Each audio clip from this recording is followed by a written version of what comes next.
When I was editing for those agencies from 2020 to early 2023, I was in all the freelance editing Facebook groups. Just like you, I was getting frustrated with the low rates. I knew I was a solid editor and I had built up my confidence and I felt really good about the work that I was doing. And I also kept seeing some editors in those groups who kept mentioning their private clients. It wasn't a brag, it wasn't a flex. They would just mention in conversation or in response to somebody's question how they worked with private clients or what they charged or how they created contracts or whatever. And I would read those posts and I would think, how do they find these people? How do they find these clients? Where are these scholars? Who introduced them? Why can't I see how to do this? But if I'm honest, underneath that question was actually a different question or a different assumption. The real question that I was asking myself wasn't how do these other editors find these clients? It was why would anyone ever hire me? Welcome to Leaving Academia, Becoming a Freelance Editor, the podcast. I'm your host, Paulina. In 2019, I was a political science professor who was fed up with the stress and hostility of academia, not to mention the low pay. I left my tenure-track job and went from barely surviving to thriving as a freelance academic editor. Today, I own Acadia Editing Services, an editing and coaching business that brings in 6 figures a year. In this podcast, I'll discuss the challenges of academia, what academic editing involves, and what life as a freelancer looks like. If you're willing to jump outside your comfort zone, it is possible to find joy, true flexibility, and a profitable and rewarding career as an academic editor. Thanks for listening. Welcome to Leaving Academia, Becoming a Freelance Editor. I'm Paulina. Today we're talking about editing rates. In 2020, I was making 1.5 cents a word editing for agencies. If you are not familiar with agencies, these are basically companies that have a small staff and they hire freelancers to be their editors. Mainly, this is in the academic space for academic editing.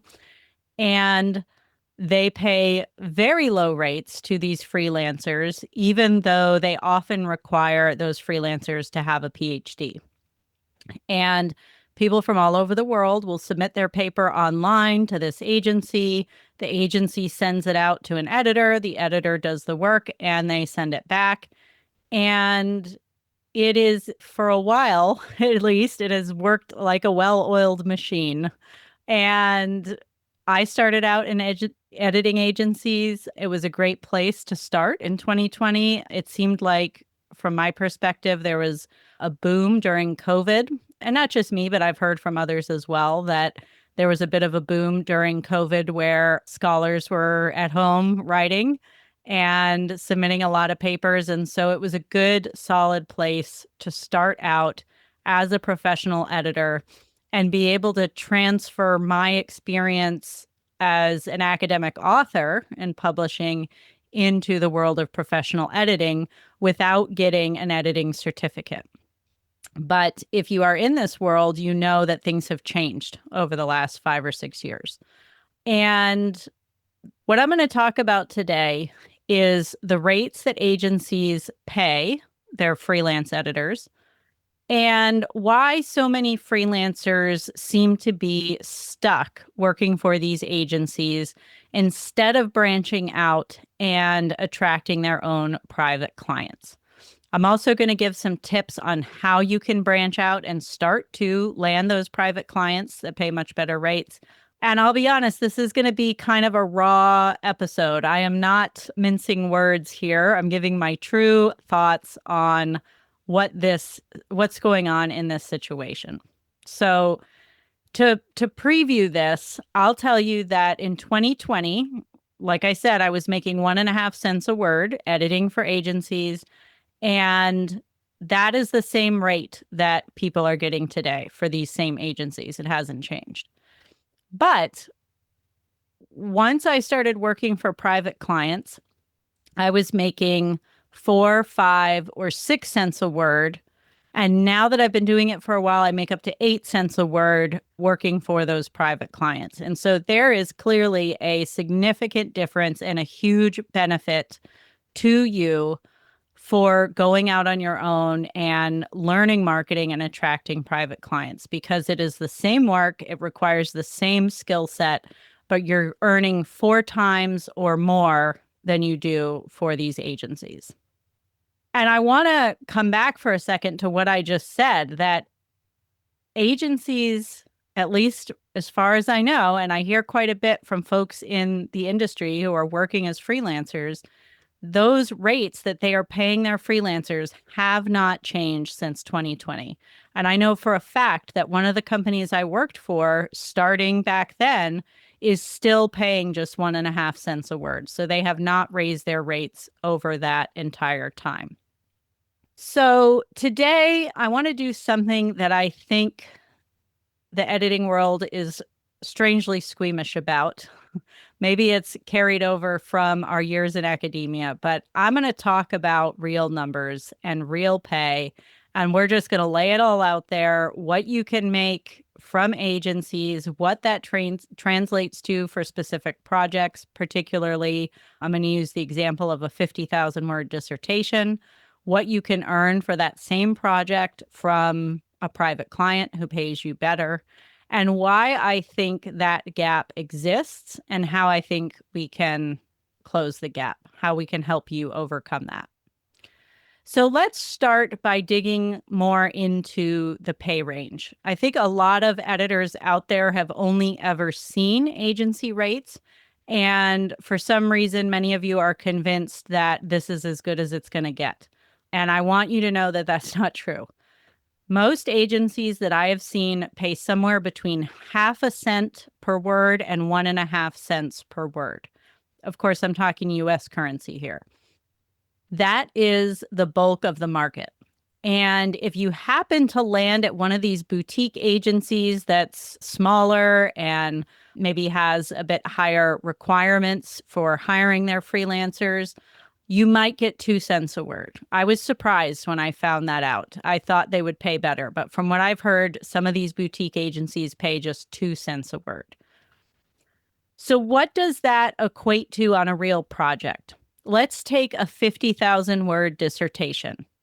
And I realize that a lot of these agencies are dealing with, smaller word count journal articles, 8,000, maybe 10,000 words, something like that. But I'm just going to give you this one example. And you could do the math on, whatever type of project you want.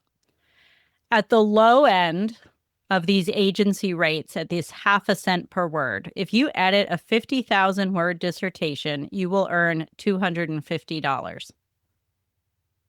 That's astonishing to me.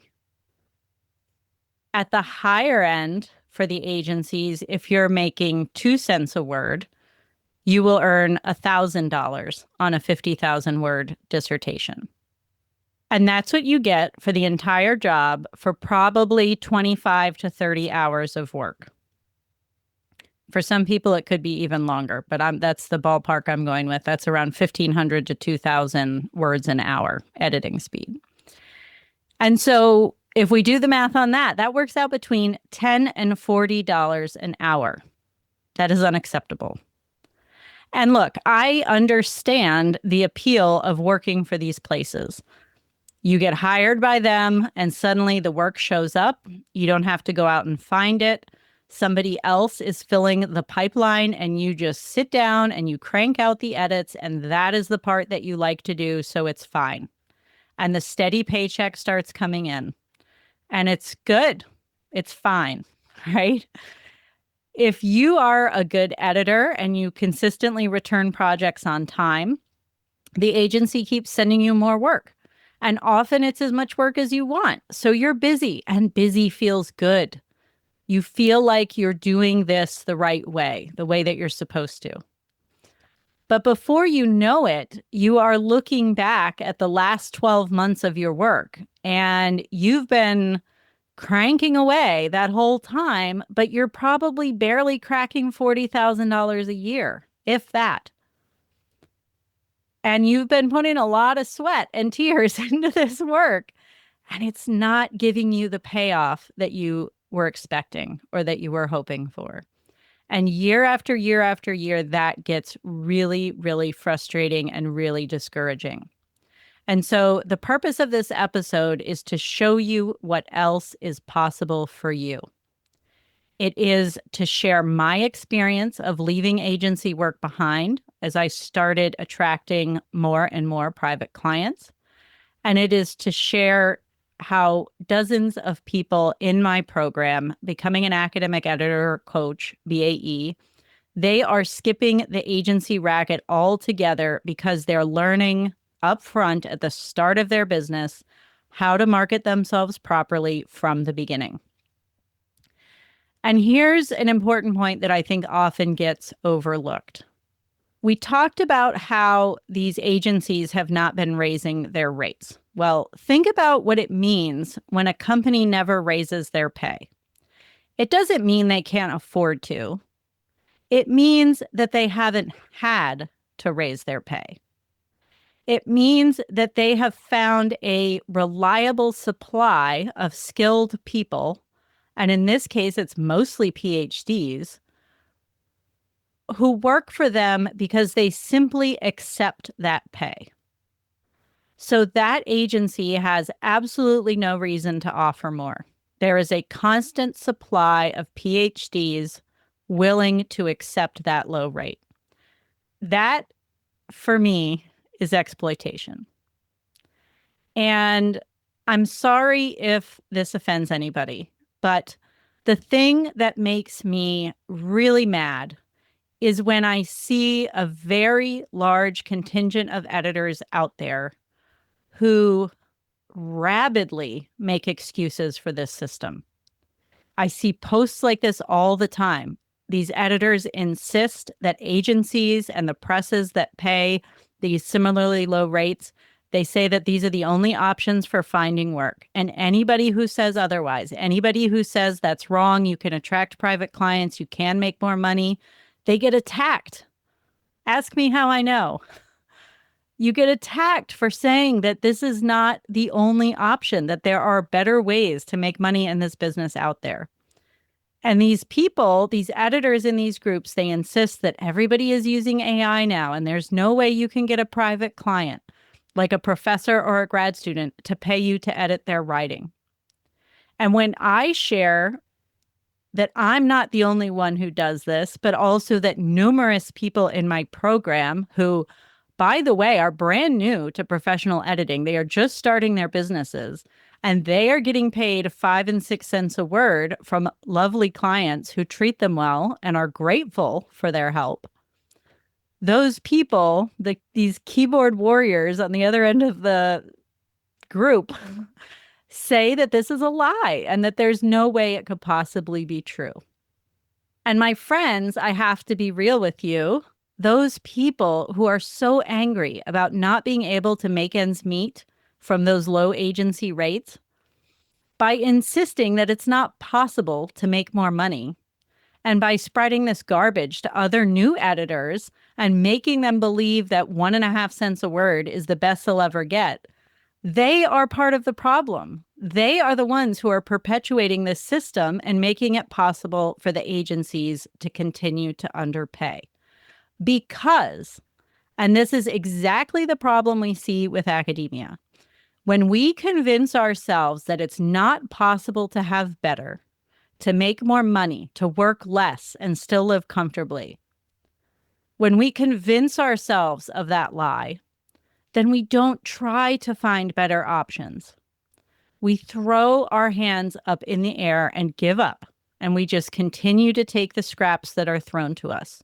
And I get so angry when I see these other editors out there screaming at me for saying that you can have better, you can earn more money, and they say I'm lying and it's not true. I get so angry because if there is one thing that I believe passionately, it is that you deserve better than scraps. When I was editing for those agencies from 2020 to early 2023, I was in all the freelance editing Facebook groups. Just like you, I was getting frustrated with the low rates. I knew I was a solid editor and I had built up my confidence and I felt really good about the work that I was doing. And I also kept seeing some editors in those groups who kept mentioning their private clients. They it wasn't a brag, it wasn't a flex. They would just mention in conversation or in response to somebody's question how they worked with private clients or what they charged or how they created contracts or whatever. And I would read those posts and I would think, how do they find these people? How do they find these clients? Where are these scholars? Who introduced them? Why can't I see how to do this? But if I'm honest, underneath that question was actually a different question or a different assumption. And I want to say this very clearly because I think that you're probably thinking it right now, and yet you're scared to say it out loud to anybody. The real question that I was asking myself wasn't how do these other editors find these clients? It was why would anyone ever hire me? Deep down, I did not believe that I had the skills or the intelligence or the creativity or whatever to market myself. And so I kept taking on those agency jobs and I kept telling myself this lie that I would never be able to attract private clients. Until I got fed up. I realized, and I remember thinking this, having this conversation with myself inside my head and thinking, if I am ever going to make more than $50,000 or $60,000 a year in this business, and because that's about what I was making when I was working for the agencies, and that was good for agency work for only about 30 hours a week. But I knew if I was ever going to make more than that, I had to do something else. I had to find a way to make more money.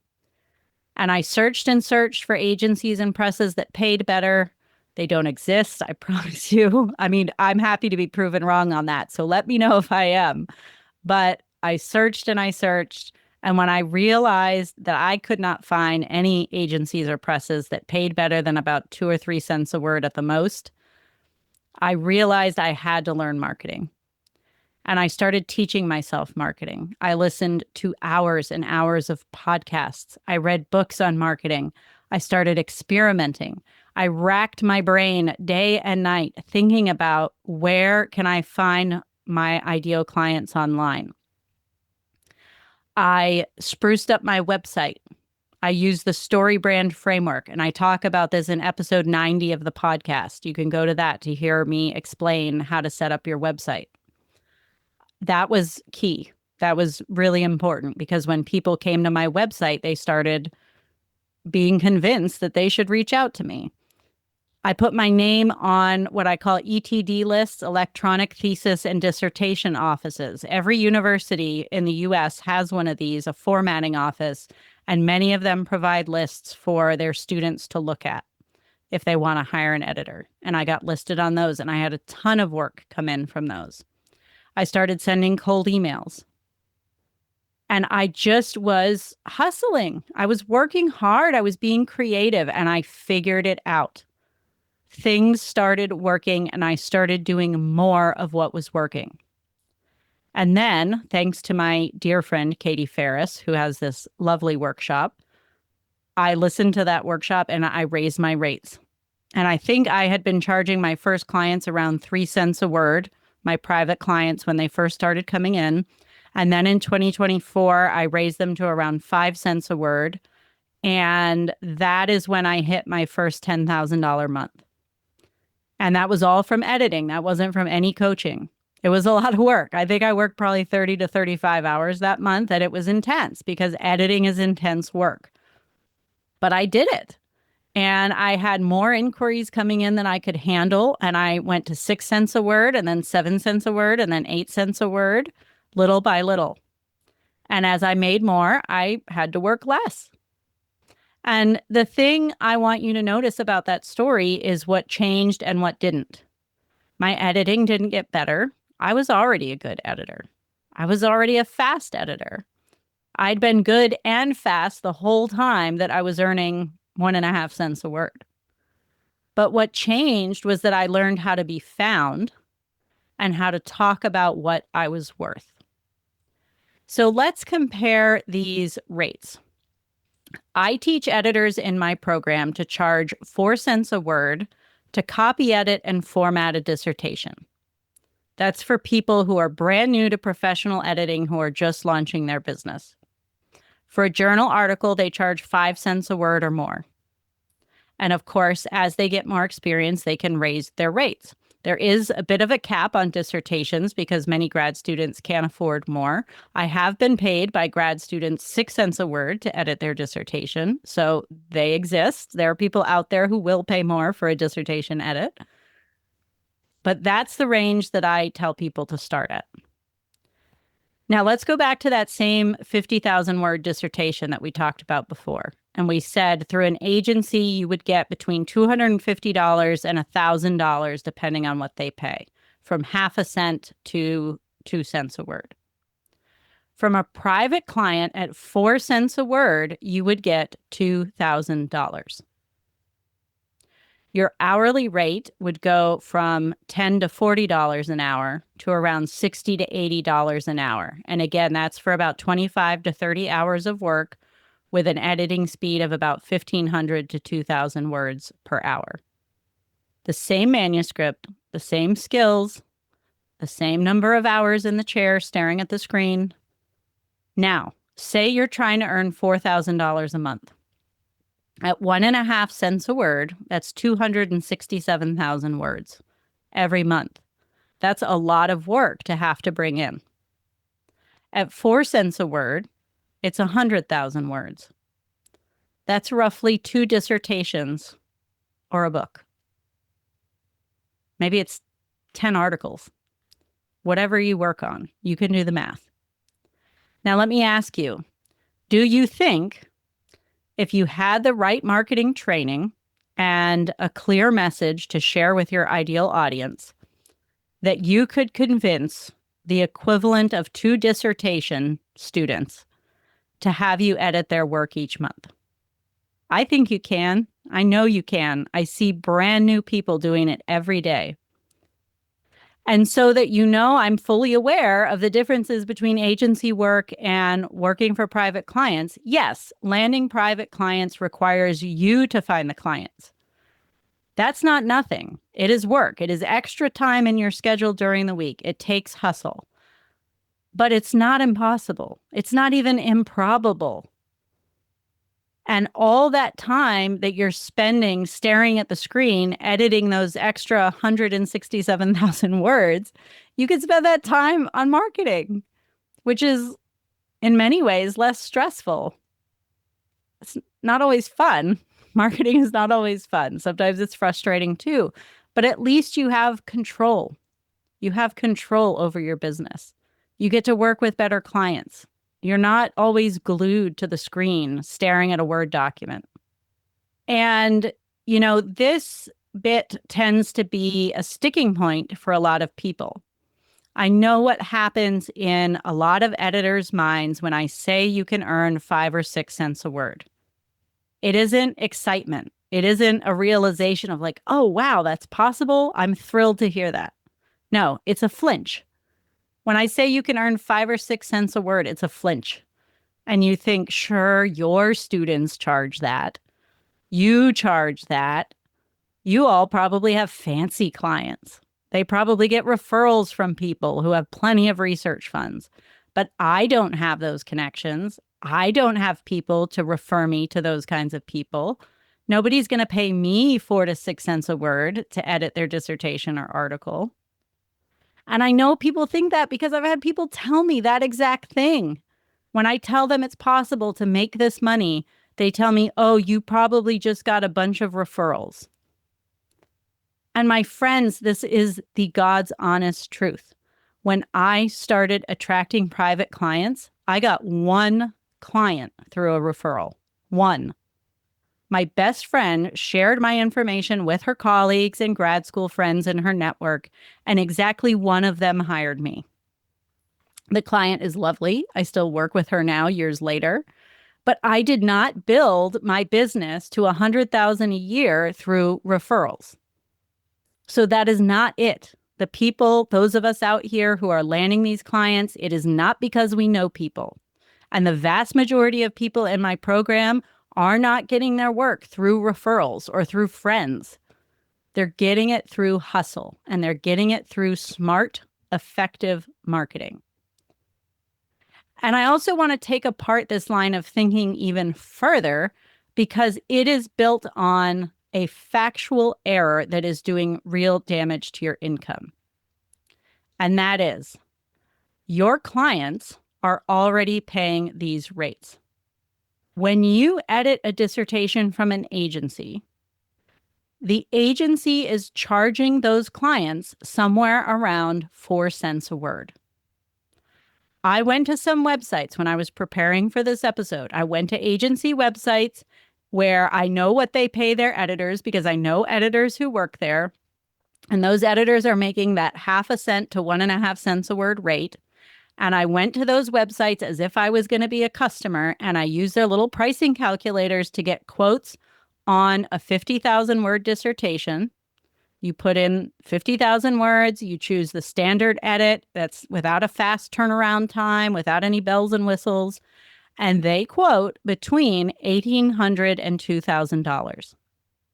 If you add on editing tables and figures, I put in 5 figures as an example, that tacks on about $300 to $500 more depending on the agency. So that means if they're quoting you $1,800, say around $2,000 to edit a 50,000 word dissertation, those agencies are charging 4 cents a word to their clients. So clients, even the ones that we always say they don't have any money, and that's why they're going to an editing agency instead of a private editor, is because they can't afford anything. They don't have the money. Those people are the ones who are paying 4 cents a word to edit their dissertation. But that agency is handing you a measly 0.5 cent per word to do the work. Now, does it make sense that the agency keeps half of the rate because they're doing the marketing and handling the customer service and they have other staff and all that? Of course it does. We can say that that's fair. But that's also not the point I'm trying to make here, right? What I want you to see is that clients, even the ones that we think don't have any money, are paying 4 cents a word for a dissertation edit. So everyone who says that people will never pay that, they are wrong. People are paying it every day. And if it's the clients with the smaller budgets that go to these agencies and they pay 4 cents a word for a 50,000 word document, what do you think the faculty with research funds are paying for editing? Do you think they're willing to pay 2 to 3 cents a word more to work with an individual skilled editor who's going to answer their questions, who's going to respond to their emails, who maybe is going to hop on Zoom if need be to explain things, who maybe has expertise in their field, and who's going to deliver a much better customized experience than an agency can? Of course they are. They are. They're doing it. And so the money that you don't believe exists has been passing through your hands this entire time. You've been doing the work that earns that money. You just haven't been the one to keep all of it. So again, the question was never, will a client pay 5 or 6 cents a word? That question is settled. They already are every single day. The only open question is, who keeps the difference? You or the company that found the client for you? And like I said, this is a fair trade. If you're not having to market yourself, the agency is doing the marketing, they keep half or whatever. That is a very reasonable deal right up until the moment you realize that you could learn to do that part yourself. Here's another way to look at this, and it's something that I have never heard anybody else say. And it's the way that I have been moving to think about the market of editing clients out there. A lot of editors assume that agency clients and private clients are the same people. We assume that there's one pool of academics out there, that agencies have a hold on them, and that editors who attract private clients are somehow just fishing in the same water with a better rod. Or they have referrals. People are catching the fish and sending them to them. That is not what's happening. There are two different pools of clients. Okay, what do I mean? The academic editing market has two tiers, and they are not looking for the same quality of service. For lack of a better way to explain this, I'm going to say that there is a lower tier. This is, you could think of as the people who are honestly on a budget tier, right? These are the clients that seek out the agencies. These are people who either don't have the budget to afford a skilled individual human editor, which is totally understandable. Not everyone can afford the higher rates that we charge, 6 or 8 cents a word. But these people go to an agency because they believe that is the budget option. They are paying those lower rates, even if it's 4 cents a word. Or they don't even realize that a skilled individual editor is worth paying for. They want their manuscript cleaned up and they don't want to have to pay much for it. And they are told from their colleagues or friends or whatever that they can go to this agency and get this deal. And they are fundamentally shopping on price. And that agency's entire business model is built on serving them at volume. Then we have the higher tier. These are clients who, first, are privileged to have research funds or a personal budget to afford working with an editor one-on-one. But I think they also decided a long time ago that a good human editor is worth real money. They're not shopping on price. They're shopping on fit. They're shopping on trust. They're shopping on whether or not you understand their field, on the amount of care that you're going to show their manuscript and their arguments. Maybe they've been burned by cheap editing before, or maybe they just enjoy having another professional to talk to and to give them feedback and encouragement. Whatever it is, there are these two pools of clients. They are different types of buyers, and they have different beliefs about what editing should look like. And here I'm going to take a slight detour because it's related and I think it's important. We're going to talk about the role of AI in editing. Maybe you've noticed that agency work is starting to dry up. That is absolutely what I've been hearing from people through the grapevine. People who work for agencies are being sent fewer projects. They're having slower months. And some longtime editors at these agencies are simply getting cut from the roster. I don't know for certain that this is because of AI, that the agencies are using AI, but it's definitely what I've been hearing. And if you know what's going on behind the scenes, I would love it if you would reach out and get in touch. I won't share your name. I just would love to have information about what's going on in these markets because it will help me understand the landscape better. But so many editors who operate in this agency world without having any exposure to that higher tier part of the market, they're reading this decline in work and this potential use of AI as the cause of it. They're reading this as being the story that is happening across the entire editing landscape, that AI is coming for editing, the profession is going to collapse, and you need to get out while you can. That is not what's happening. From what I can see, from my vantage point in the higher tier part of the market, AI is landing almost entirely in that lower tier of clients. And that makes complete sense when you look at who those buyers are. They are people who couldn't or never wanted to pay for a human editor in the first place. They see editing as a box to check. Many of them are people whose first language is not English. They may be required by a journal to get their paper edited first before they can submit it, and they require an editing certificate or something showing that it was professionally edited. And so they go to these agencies because they feel like they have to, and they don't realize that there are alternatives. And those are the people who are in that lower tier market. Of course, that person tries AI to edit their writing. If you can use AI to improve your English before you submit to the journal and avoid having to go pay an agency, of course you're going to do it. If you can use AI to clean up your language and try to format your paper, it doesn't work very well, and not have to pay an agency to do that for you, of course you're going to try if all you're doing is seeing editing as ticking a box. These people were never really buying editing. They were buying cheap. They were shopping on price. And so it makes sense that they are now using AI to give them that lower quality form of editing, the tick the box editing. But we are not seeing this AI wave in the higher tier of clients. Most of these higher tier clients are not switching away from their human editor and toward AI. I have not lost clients. I have not had clients tell me, sorry, I'm just going to use AI.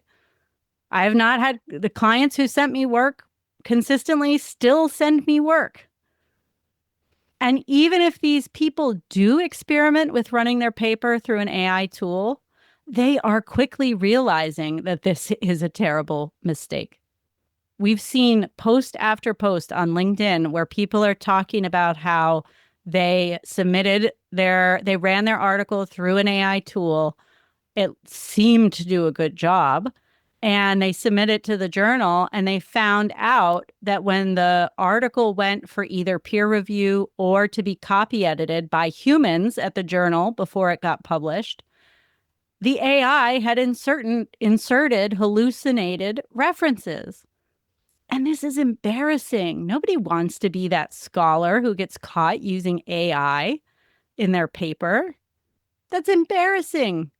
At best, it's embarrassing. At worst, it could end your career.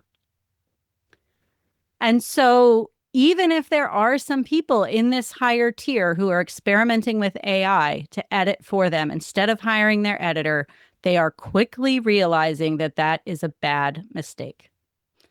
And these higher tier clients already know what a skilled human editor does for a manuscript and for them. A language model cannot support you in any kind of meaningful or healthy way. A language model doesn't have the years of experience reading scholarship, thinking critically about your arguments and how they're presented. It doesn't give you an empathetic ear when you're struggling. And that is what people pay for. But the other piece here is that many of these scholars in this higher tier are ethically opposed to using AI in their own writing. This is their scholarship and their name goes on it, and they don't want to use AI for various reasons. And so they are not going to use it for their editor. So, big picture again. The work that you see drying up around you isn't a signal that the editing profession as a whole is dying. It is a signal that the bottom tier is shrinking. You are not watching your entire profession collapse. You are watching one segment of a two-segment market get eaten. And it's the segment that pays the worst, that treats you as interchangeable, and that hasn't given you a raise since at least 2020. And if this is the only part of the landscape that you are seeing, it's no wonder that you feel terrified. But I have to tell you, there is another part of this market, and it is not shrinking. And nothing is stopping you from being in it, except that nobody ever taught you how to get there. So this is where I'm going to get more specific, because I know that saying learn to market yourself is terrible advice and it's not helpful. What is missing from you being able to be successful in this space isn't your skills. You have the skills. It is three other things. One, it is a website that positions you as someone who understands your ideal clients. That website is not a CV. It is not a list of your credentials. It is not a website copy that leads with you and how fabulous you are. It is a site that makes a specific scholar feel like you understand their specific problem. It makes them feel seen. It makes them feel understood. It makes them trust you. And again, go to episode 90 and listen to my explanation of how I use the StoryBrand framework on my homepages. There's even a freebie you can get if you sign up, and I'll send you the outline that I use for my homepage. The second thing you need to show up where academics already are, and you need to do this consistently.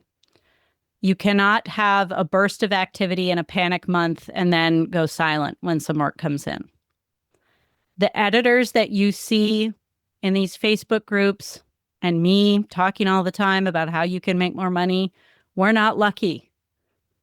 We're not lucky to have referrals. We're not lucky to have friends in high places or whatever it is people think that we're cashing in on. We are visible. We make ourselves visible in as many places as we can be, and we do it day after day after day. So figure out where your ideal clients are spending their time and put yourself in front of them over and over and over again. The third thing you need to know how to talk about your value. The price that you charge has got to stop being the focus of the conversation. You have to be able to articulate what you actually do for a client and their manuscript. I've said it 100 times and I'll say it again. People do not hire editors for thousands of dollars because you'll correct their commas in their references list. They do it because of the relief that you provide. That is the time they get back to spend with their kids this summer when you're editing their article instead of them. It's the hours that they can spend actually enjoying their vacation while they leave their laptop at home instead of stressing about some deadline and working on it on vacation. It's the real break from work that they get to enjoy and to use to recover from burnout because they know that their paper is in your capable hands. That is what people pay for. You have to start talking about that. Whatever relief your ideal clients need, you have to talk about that and how you provide it. And if you can learn this type of marketing, this is a skill that you will use for the entire life of your business. Every service you ever advertise or promote, every client you ever want, it runs through this path. It is not a one-time fix. Learning marketing is an asset. It is a skill. When you weigh that against the cost of a program that teaches you how to do this, this is a small investment that has a tremendous payoff. It is the difference between 1.5 cents a word from an agency for the rest of your life or until they stop hiring us, and 6 cents a word or more on every document you edit for the rest of your business. That's huge. But here's what's even more important. When you don't know how to market yourself, you are entirely at the mercy of somebody else's decisions. An agency can cut your rate, they can cut your volume, or they can replace you outright with a language model next Tuesday, and they'll send you a polite email to let you know. When you run your own business and you attract your own clients, you are in control of your messaging and your success. You can pivot when you need to. You can offer different services when you need to. If you get tired of staring at Word documents, you can start offering some kind of coaching. There are so many options out there for you if you just believe that it's possible. The skills that made you good at agency work are exactly the skills that private clients pay full price for. What's missing in this isn't your ability, it is your visibility. And it is the confidence to price like you know what you deserve. Now, you've probably heard me talk about becoming an academic editor or coach, BAE. That is the program that I designed for academics who want to leave academia or start a side hustle as an editor or a coach. Most people, not all, but most people who join have not worked as a professional editor before, or not very much, and they're just launching their business. But BAE is not only for these people, it is just as much for editors who have been doing this work for years. You're good at it, you have the experience, you know your way around a Word document, but you don't know how to make the leap into attracting private clients. Giving you a roadmap to achieve this success is the entire focus of the program. I do not teach editing. I do not teach coaching. I teach you how to define your niche and market yourself so that you can land those private clients. Everything that we do in BAE comes back to those three things: defining your niche so you know exactly who you're for, and they know that you're for them. The second thing is learning to write marketing copy that attracts and converts those clients that you want. And the third thing is developing a plan to consistently put yourself in front of your ideal clients so they hire you. That is what the program is built to help you achieve, because those are the keys to success. If you're already working as an editor and you want to find out more about BAE, you can go to acadiaediting.com/blueprint, and you can get my free website wireframe that will help you build the exact type of website homepage that I've been describing, one that attracts and converts viewers into clients. And if you're curious about this, if I've piqued your interest, if you feel a little sense of hope that this is possible for you, but you hate the idea of doing a group program, I also work with clients one-on-one. We build your marketing strategy, something that works for you, that doesn't make you dance on TikTok or feel gross. And we come up with a real plan to help you grow your business. If that sounds more like what you need, send me an email or a DM on LinkedIn, and I would love to talk with you about how we can work together and help you make these changes so you can start landing private clients in weeks, not in months or years. Thanks for listening. I'll see you next week. If you're unhappy in academia and you think you might be a good editor or writing coach, check out my course, Becoming an Academic Editor. This digital course is paired with a 12-week group coaching program to support you through your decision to leave academia or not, and to start building a profitable and rewarding academic editing business. Learn more by going to acadiaediting.com/become an editor. Thanks again for listening. I'll see you next time.